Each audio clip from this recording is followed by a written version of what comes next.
Hey guys, today I am so excited. I finally got my hands on a MSI GTX 1080 Armor Edition. I can't believe I have one of these finally. I can't wait to get it installed in my rig and see what it's capable of. Man, I can't imagine anything better than having a GTX 1080 in your rig.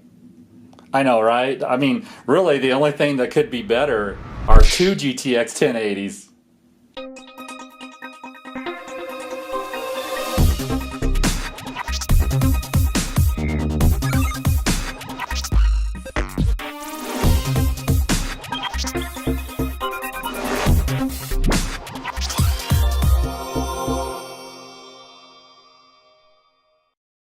So I just want to start off by saying I feel so fortunate that I'm able to buy two awesome GPUs like this.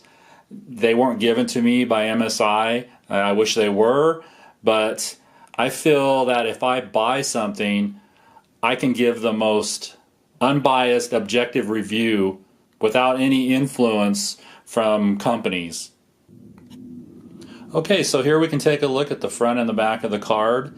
Obviously, the Armor doesn't come with a back plate. None of the Armor editions do. Now, the fact that this card doesn't have a back plate really doesn't bother me. I like the black PCB, and honestly, my opinion on back plates are they're just for looks. They do have some benefits, like they stiffen the PCB a little bit, help support it. This comes into play a little more with the bigger, longer cards. This card does have a metal support plate, so it's a very rigid card to begin with. But the downside of a back plate is your card will usually run a little hotter. Basically what it does is it forms an air pocket between the PCB and the back plate, and that acts as an insulator, so the heat will not dissipate as well. So that's why I say they're mostly for looks, and I do like the way they look, I have to admit that. Taking a look at the top of the card, we have our 8 and 6 pin power connector, and this is where the SLI bridge goes. As far as connections, we have 3 DisplayPort, 1 HDMI, and 1 DVI-D. Alright, and back to the front of the cards, and I just want to say that I personally think this is the best looking card MSI has to offer right now.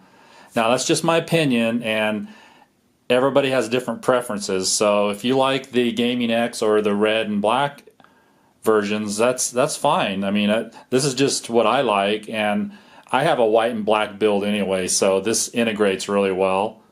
And as I've pointed out in other videos, the white color scheme, if you're using LEDs, it will take on the color of those LEDs, so it really isn't just a white and black. It will change to whatever color you use. Now, like with all other Armor Edition GPUs, MSI uses the Zero Frozer heatsink along with the Torx fans, and I think this is a really well designed heatsink. It dissipates the heat really well, does a great job keeping the GPU cool, and it accomplishes that at very low noise levels.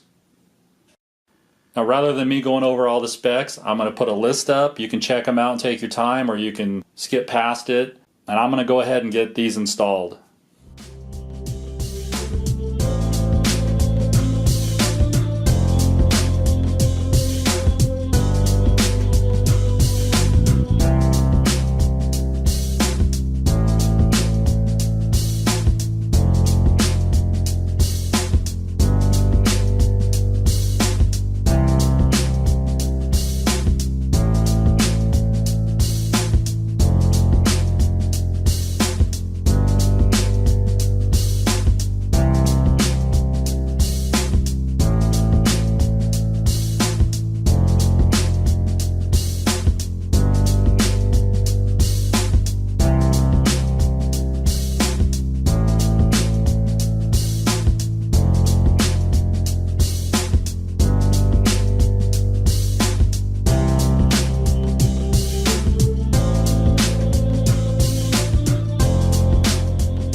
Okay, both cards are installed, and as you can see, they fit into this Corsair 380T case pretty well. It's a mini ITX case, so there's not a whole lot of room, but they fit, and that's all we care about.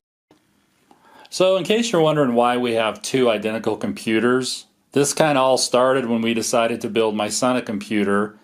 We both really liked the case, but at the time it was roughly $140, and I think they're $129 now if you can even find one. But about 2 months after we purchased the case for his computer, for some weird reason the prices just plummeted on these cases, and I ended up getting mine for $49. So, you can't have an empty case sitting around, you got to put a system in it. So I did, and it just so happens they turned out pretty similar, and that's okay, that's no big deal. I absolutely love this case. Really the only downfall for it is the fact you can't SLI in it. You can only put one video card. But anyway, I think it's time to go ahead and turn these on, make sure they work, and start running some benchmarks. Alright, I finished doing all the benchmarks. Before I show you the results, I want to do a sound test so you can see just how loud this GPU gets under different loads. So we'll go ahead and start that now.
So actually, noise-wise, the fans don't make a huge amount of noise. The camera is about 12 inches from the fans right now.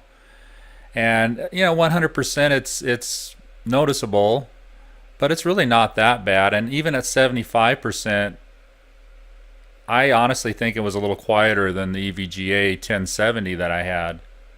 So with this done, I'm going to go ahead and put up the results from the benchmarks, and then we'll talk a little bit more about how the card performed.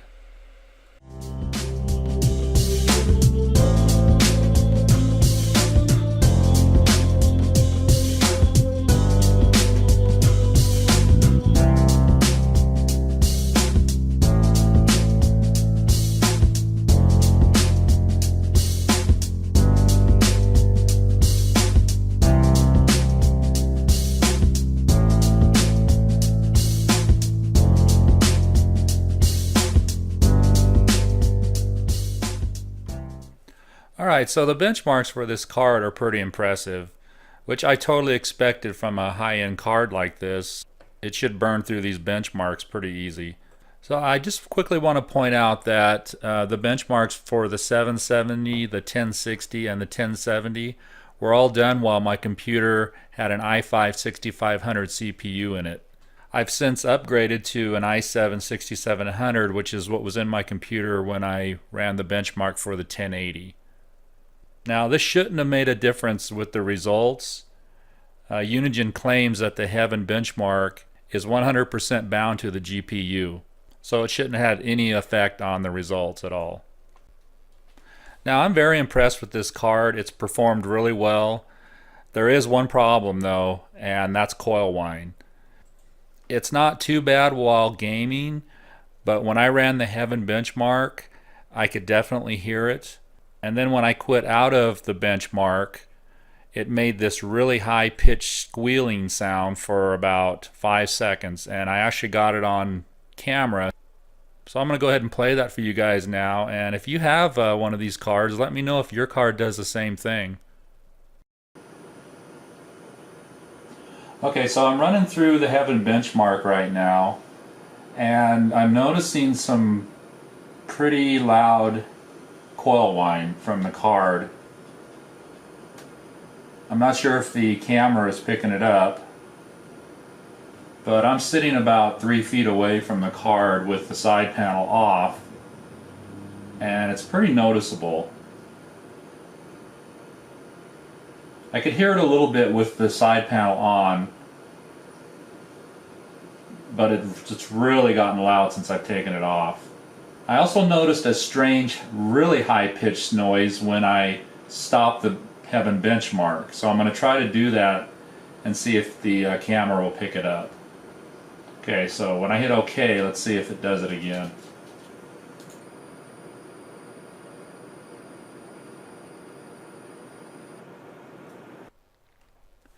So like I said, the card has some coil whine.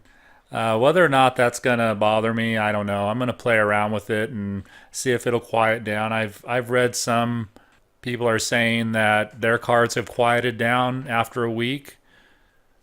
So we'll see. It was pretty much just while I was running Heaven benchmark. That weird, real kind of high-pitched noise when I turned Heaven off, I don't know what that is. Maybe the capacitor's discharging. I don't know. That's your guess is as good as mine. If you've heard something similar to that, let me know or what your opinion is. I'm kind of baffled. Hopefully it's not a defect. Now, I do want to mention that the other card in my son's computer, I haven't really noticed any coil whine from that one. So maybe it's kind of a lottery. You know, you get one with or without. So you kind of roll the dice, I guess. But anyway, that's going to wrap things up for this video. I hope you enjoyed it. Thank you for watching and have a great day.